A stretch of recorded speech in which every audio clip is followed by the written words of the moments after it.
What's poppin', Mob Star? Hopefully all of y'all are having a great night or day, whatever time you're watching this. We got another late night video. Today's video is called K-pop stans are the worst, and this is by Royalty Is Here. So feel free to go check out Royalty Is Here. I'm interested to see what this video is about because I've seen the good and bad side of K-pop. Not too much of the bad side, to be completely honest.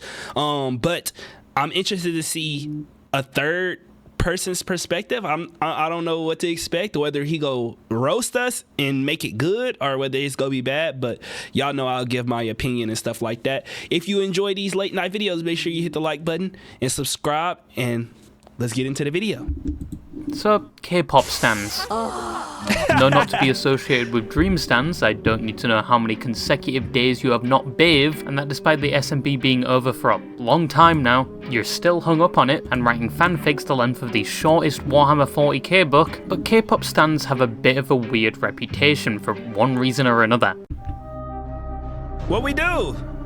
It's debatable if they are worse than the aforementioned dream stans, but I feel like that's comparing if fiberglass is better than sandpaper as an alternative to toilet paper. A little fun fact, the word stan, which is defined as an extremely or excessively enthusiastic and devoted fan, and it's commonly associated with things like the K-pop fandom and fans, normally used in the I'm not gonna lie, I thought the word stan, and let me know if I'm uncultured or what's going on. I thought the word stan was a word that people came up with because of Eminem, like the song Stan, if y'all know that song.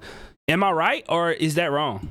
Text of saying you stan someone, but the word actually originates from the Eminem song Stan, yeah, that's what I was which is basically about a guy called Stan that is seemingly obsessed with Eminem.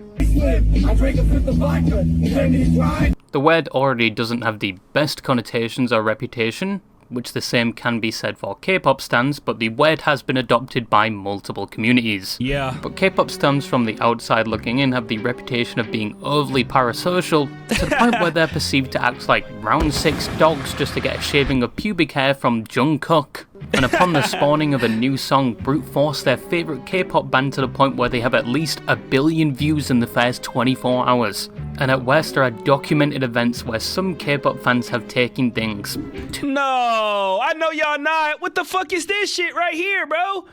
Why did this person literally go over there and take a cutout? That's crazy as hell. And I don't got my sound effects hooked up. Y'all know I don't edit these videos. These are just to vibe to.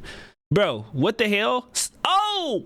That's all I could do right now. And at worst, there are documented events where some K-pop fans have taken things too far, which we'll be talking about later. But first, what is K-pop? Yes, you may have heard it mentioned a lot more recently with the new Netflix movie, K-pop Demon Hunters. Yeah. I watched it. It actually wasn't that bad, to be honest. But wasn't that bad. It was a banker. Stop playing. Anyways, what I was about to say,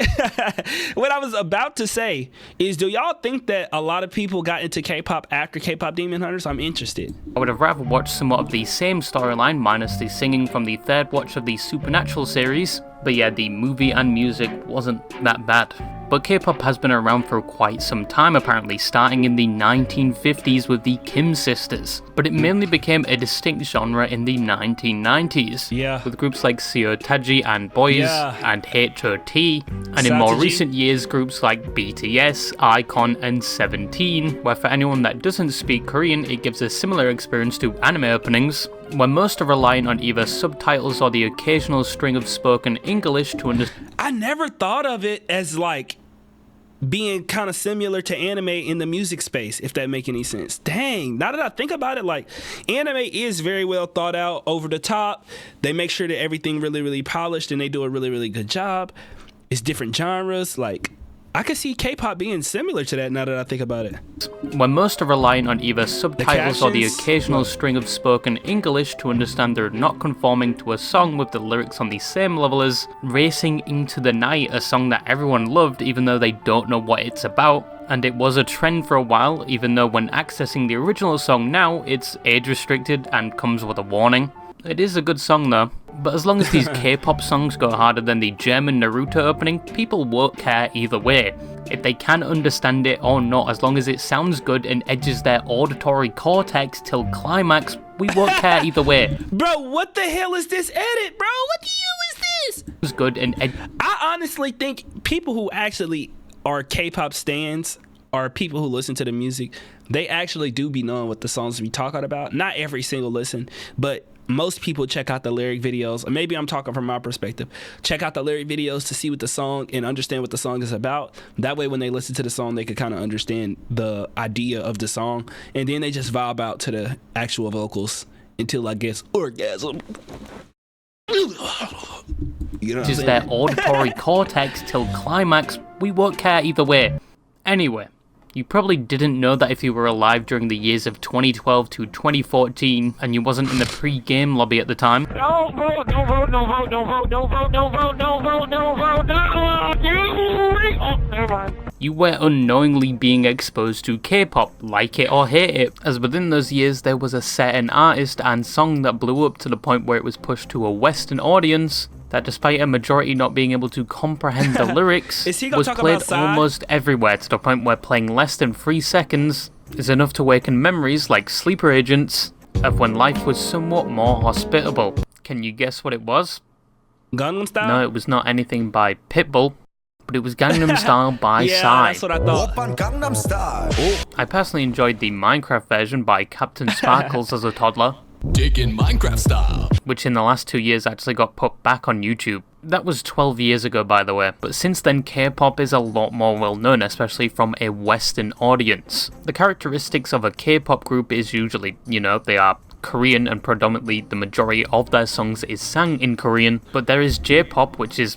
I'm not gonna lie, based on what I've learned from K-pop over the time that I've been in the space, there's really three big moments, you know what I'm saying? They got South G and the boys, they got Psy, and then they got BTS. That's what I'll say. And that's just being respectful from what I've learned. Obviously, there was other people like Wonder Girls and, like other smaller things that happened. But in terms of just overall, I think those are like the main ones. Like K-pop, but Japanese, they also commonly include in their performances a lot of choreography. Flawless synchronized dancing that was probably drilled into them through many hours of practice, something else the K-pop industry is known for. On top of having the highest standard for those in K-pop groups, you seemingly have to be perfect in every way, which is one of the big problems, and probably one of the reasons that some K-pop stans are so infatuated with these so-called idols. Our journey to victory has begun! I think that people aren't really infatuated with them because they have to be perfect.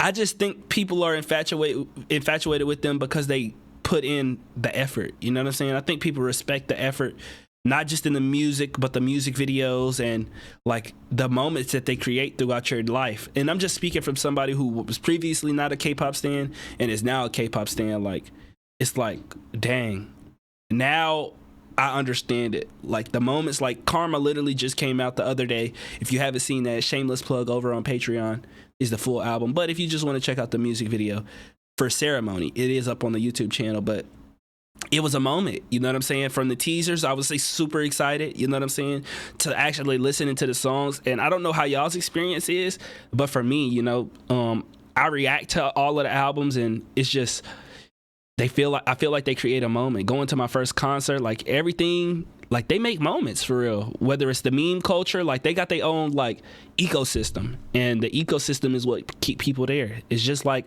the same reason people keep iPhones or people keep Androids, or you know what I'm saying? Like they got their own content ecosystem, from like the variety shows. Like they really got the shit on lock. They all over TikTok, like they everywhere for real.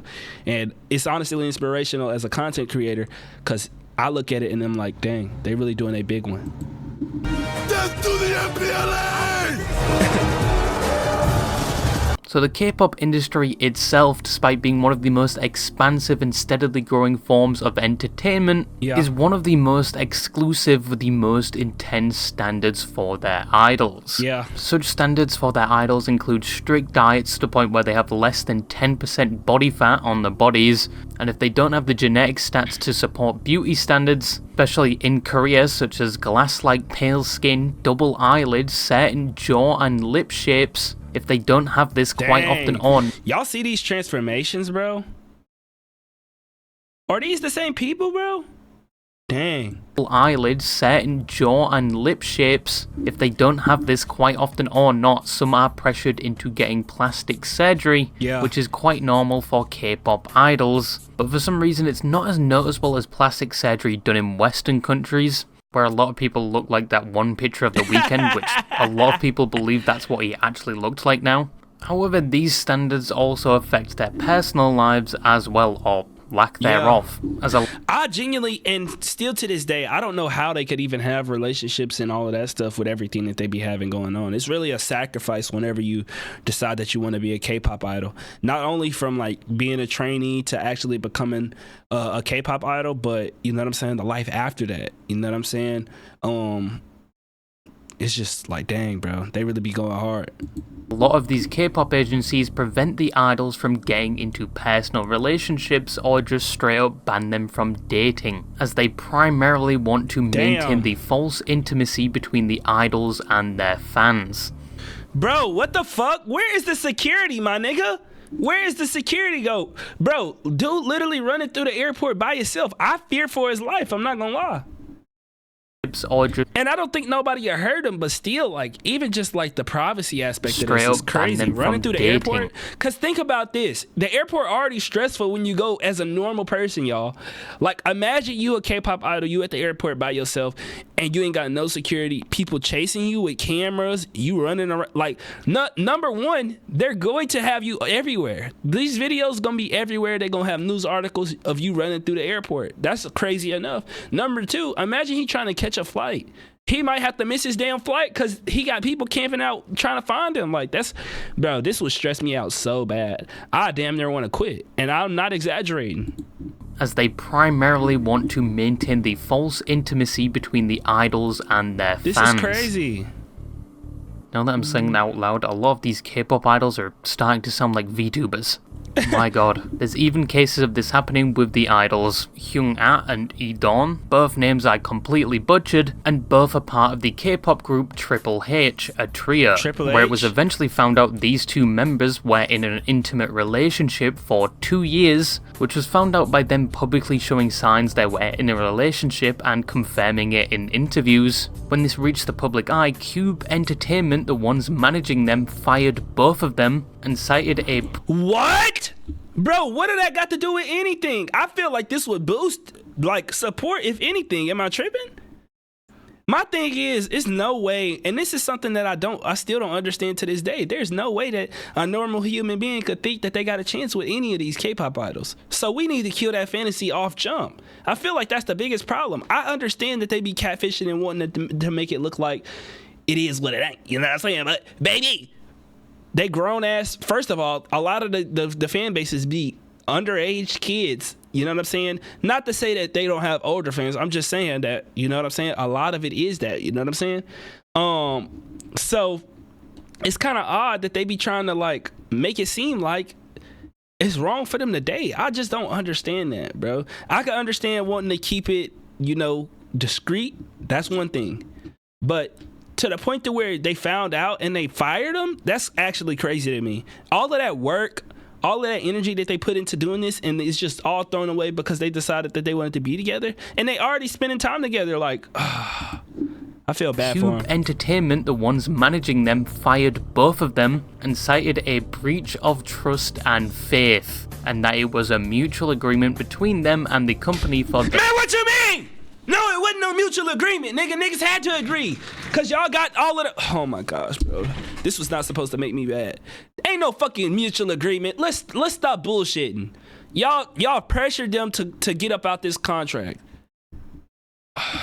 Trust and faith, and that it was a mutual agreement between them and the company for them to leave, which later turned out to be false, as Hyung later claimed to not be informed before the announcement of them leaving.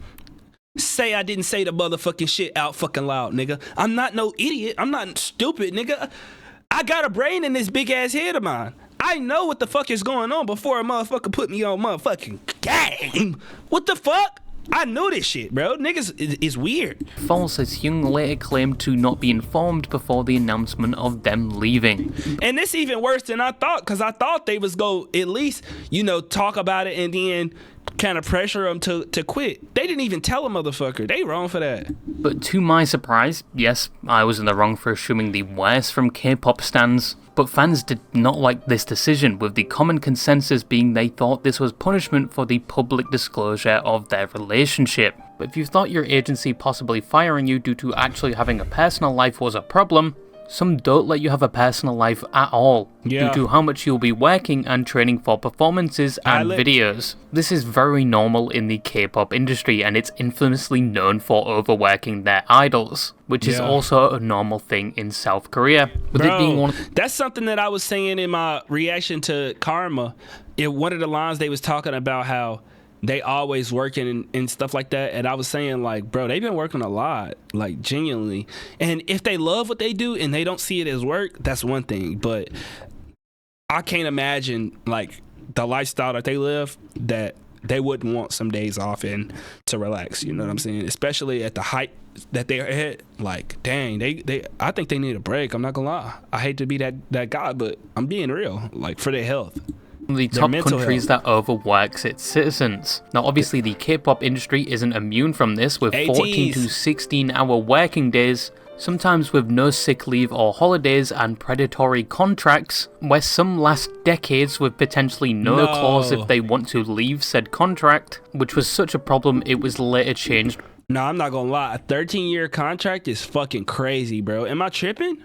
No clause if they want to leave said contract, which was such a problem it was later changed, where those contracts are now capped at 7 years. Obviously this 7 years still seem like, I would say on the long end, 4 years.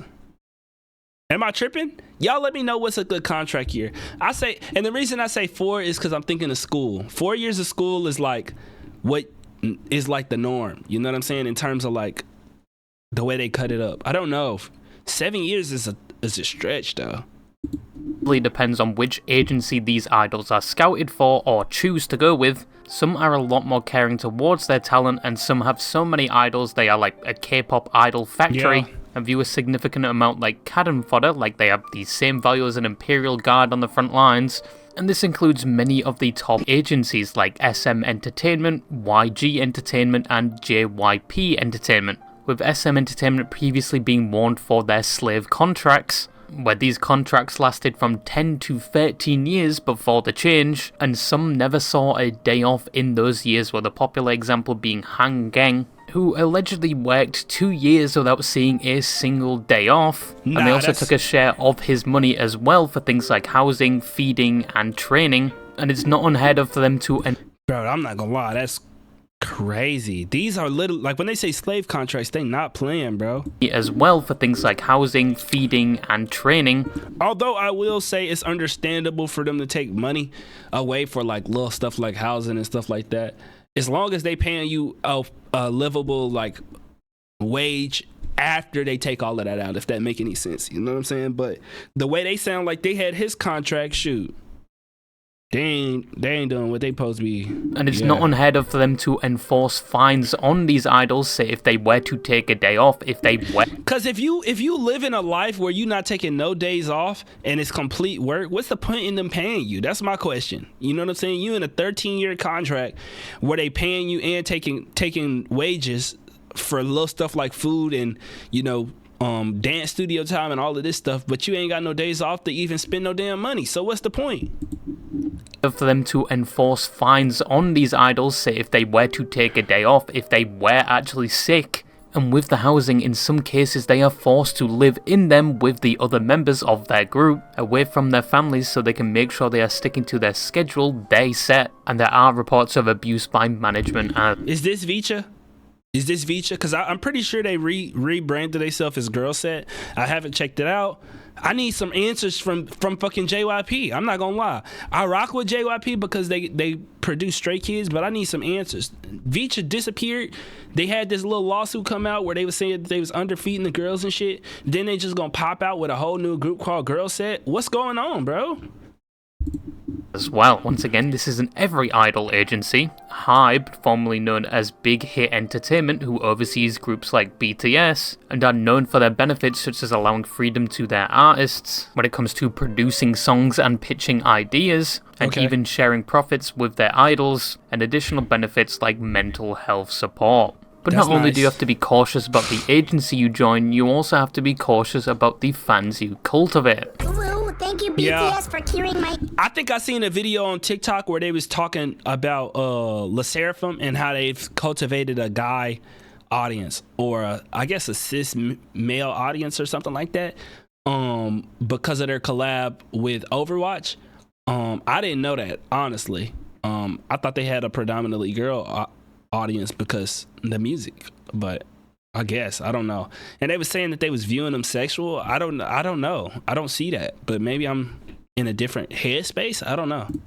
HIV, cancer, blind, my big sad, and the gaping hole in my chest, a Shinigami cursed upon me. So one thing I find unique about K-pop is how influential the fans can be, especially when influencing decisions made by labels or agencies. In my personal opinion, it seems like many of these groups kind of bend to the will of their fans, whilst most celebrities in Western countries just straight up tell their fans to f*** off, and they seem more... I'm not gonna lie, but that's because, like, they know that the fans are literally what keep them alive. That's their support group. That's their family for real. And that's why, and he probably don't know this, but like, that's why people go hard behind them, because they know that they go do what they fans want. They go keep them fed. They go keep doing what they working hard for the fandom. And because they working hard, everybody's life a little bit easier in terms of, like, I have content to watch, you know what I'm saying? They make me smile, they make me laugh, they give me good music, you know what I'm saying? Like, they just, outside of our regular lives, the stuff that we go through, stress, struggle, pain, tears, all of that, like, we have K-pop to fall back on, whether that's, you know, scrape it up change to go to a concert and have the time of our fucking life singing the songs that we love and enjoy, seeing the performances, to, you know, seeing the music videos, and, you know, seeing our different K-pop idols evolve over time in terms of, like, solo songs and just little stuff like that. Like, you invested, bro. And I feel like it's hard to get that with, you know, Western artists, because they just simply don't work as hard. You know, they don't drop as many music videos consistently. There isn't as much hype around the drops. You know what I'm saying? They don't be dropping the teasers, and, like, they don't be having the high budget, high quality stuff. They don't drop the variety show content. I feel like all Western artists should have their own YouTube channels at minimum. You know what I'm saying? And I'm not just talking about a YouTube channel where they throw up music. I'm talking about where they actually show themselves. I feel like, you know, even though they try to, like, I don't know what the word is. Even though in Korea they try to, like, hold them accountable and kind of structure their lives, I feel like we at least still get to see, like, their personality a little bit. I feel like the Western artists, they try to hide their personality and be too mysterious when they got more freedom in terms of, like, what they could post and stuff like that. And even just fan base, but they don't take advantage of it. In control of what they can say and do. One last thing, if you have any drugs or any alcohol, give me some. And to be honest, from hearing the many... Bro, what the hell is going on? Anybody look like this? If he asks this, do not give him no drugs. He's on the side of the road by tonight, nigga. Or any alcohol, give me some. And to be honest, from hearing the many horror stories, K-pop fans scare me more than any other fan of any franchise or genre. And that's even including Hazbin Hotel and even fucking Loud House. The one thing that stuck in the back of my mind and pushed me towards making this video was the interaction between K-pop fans and Too Mad, which I think was like 4 to 6 years ago, where he made a joke at the expense of BTS fans purposely to bait them. And he received death threats and I think even a cease and desist letter to his house, mass tweets and dislike bombs on his videos, which only worked in his favour, because once again, that was his goal and it didn't stop him. He made multiple videos on them after all of this happening, but this is relatively frequent behaviour for most die-hard K-pop fans, as you can quickly find yourself walking on eggshells, especially if you have a platform, and mention or remotely criticise a specific K-pop group or K-pop in general, but it doesn't just stop at their online presence. There was a case of a fan stealing a cardboard cutout of a K-pop idol, which people from the UK are probably going to resort to very soon, especially with the new anti-gooning law. No mannequin is going to be safe from a fresh coat of semen, or that one ad I see on Instagram Reels with a kangaroo, and people in the comments can't help but express their intentions with it. There was a story with a You telling me you scared the K-pop fans when they got gooners around, bro? That's what we scared of? It's literally somebody right now, while we watching this video, on their phone/computer, whacking they shit. Playing in a bro, I'm telling you, they talk about K-pop fans and the fandom of this, bro. It's some crazy niggas who really huge stands of corn. I don't want to get demonetized, but y'all know what I'm saying, bro. Like, and they don't want to talk about that. They don't care about that. That's a real epidemic. That's what I'm telling you. It's somebody probably spending money and on OF. Like, are we gonna forget about that? The weirdos spending money on OF. You know what I'm saying? Like a bag. It's girls out here making millions and millions of dollars off of feet pictures, and it's people really spending their hard-earned money. I'm not trying to kink shame, but goddamn, and y'all worried about K-pop stands? I'm just saying, hey, we gotta call everybody out on the bullshit if this is what we doing. K-pop idol called Jae Jung that had a stalker break into their house and lay over him and kiss him whilst he was. Fuck no, man! What the fuck? What the fuck? What the hell wrong with you, bitch ass? What the fuck? Nigga, you went in a grown person house? You trespassed in somebody's house? Lay over them, nigga? What the fuck? That's a crazy breach of privacy. And if that nigga would have put that file out and you know what I'm saying? You would have looked crazy as hell. It would have looked crazy as hell. And you know what would have happened? It would have been a scandal. Nigga would have got cut from his company, all types of crazy shit. Because a motherfucker overstepped boundaries that they shouldn't have never even thought to do. Bro, what the hell? This crazy. I ain't never heard of this shit right here. What? I can't believe my ears right now.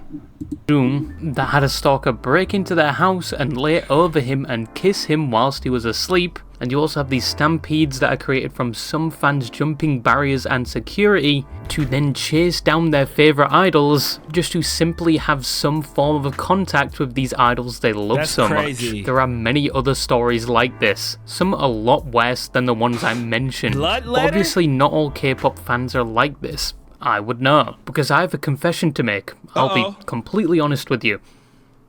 I've been playing War Thunder despite how much I shit on it in the past, and since being forced to play it on stream, I haven't stopped. I've added more than 50 hours on. Is this a fucking ad?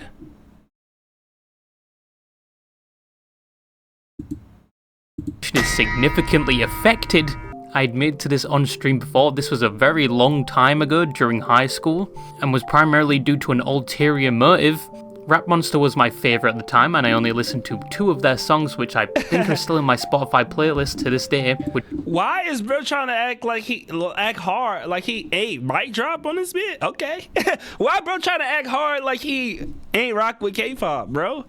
You just called this man by his, he didn't say RM, nigga said Rap Monster. That's how you know that nigga was really in them churches. Stop playing. And I only listened to 2 of their songs, which I think are still in my Spotify playlist to this day, which was DNA and Mic Drop. Didn't know any of the members' lore compared to the other fans that know the circumference of each one's ball sack. I never went to any of their concerts, so you really can't call me a fan or a member of the BTS army, which is what they call their fans. Probably more of an avid listener, but their music is pretty good from what I remember. But I had to be honest and admit to my sins. But at least in my opinion, the main reason people hate K-pop and stans is primarily down to some of the actions of the fans that have created a stigma around the genre, and comes less from the music itself. Specifically fans that take it too far or have an extreme parasocial relationship with some of these idols, and will run 24/7 protection online for them or their favourite K-pop group. But whilst they protect their favourite idols, they also have the capacity to do the complete opposite. As said before, for some reason K-pop fans have an obscene level of influence, especially in groups. A good example is what happened with the case of Young Han, completely butchered that name, who had a picture of him kissing a woman before he was fully an idol and a trainee of sorts, leaked to his fans when he was an idol at the time, and the fans did not in fact like this, despite the picture being from so. Seek fucking help. Seriously. What the fuck? Nigga was getting shawties before he decided to become a K-pop idol, and he getting flack for it? That's really what? Come on, man. Some time ago, he received a lot of backlash for this, from some fans saying how disappointed they were in him, to some creating their own memorials. Bro, this type of stuff is weird, bro. This type of stuff stupid as fuck. What's really going on in y'all? Like, and this what he talking about some people take it too far, because this is weird. Genuinely. Fans saying how disappointed they were in him, to some creating their own memorials with funeral wreaths. And due to this, he would take a hiatus from the group and post an apology. Some fans created a... Bro, why did he have to even post an apology, bro? This is one of the things that I don't be liking, bro. I remember this, bro. This is some of the stuff that I don't be liking, bro. Like, the company got to stand with the K-pop idol and really talk that shit for real. What you mean? Petition to get him back in, which got 300,000 signatures, but upon trying to return, the backlash also returned. Yeah, I remember And just this. 2 days later, SM Entertainment reversed this decision, and he was no longer in the group, and even he thought this was a good decision due to the amount of harassment he was receiving and his other band members. All because y'all being weird. That's crazy, Over man. something he did before he was even an official idol, and was just simply contact with a woman. After this, he would put his career on pause for a while before debuting on his own. But this is just an example of many that shows how much power these K-pop fans have. But they also have the power to do good as well. Yeah. Sort of. Like what happened with... I'm not gonna lie, I heard a bunch of crazy stories about ARMY, like fundraising and stuff like that for like different charities and causes, and I love that. Also have the power to do good as well.